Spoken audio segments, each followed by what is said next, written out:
Esenlikler yurttaşlar. Men bugün Umida hanıma bağışlap yazan koştayım okap geçecektim. Koştayım okamazdan ozol. Bugün ahli yurttaşlarımızı Kurban Bayram bilen kutlayarım.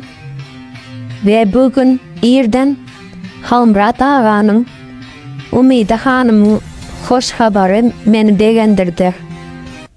Umida hanım için edilen yardım Goldawını beren ahli ildeşlerimize ulum minnettarlığımı bildiriyorum.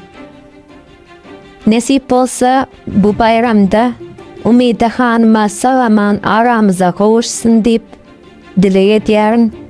Geçmiş olsun Umida doğanımıza.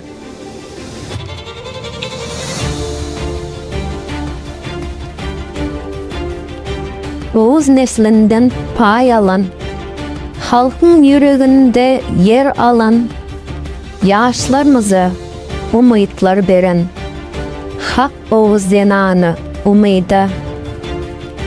Keminamızdan ilham alan, şonun yolundan devam eden, medyada kanunu seyreden, sert Oğuz zenanı Umida.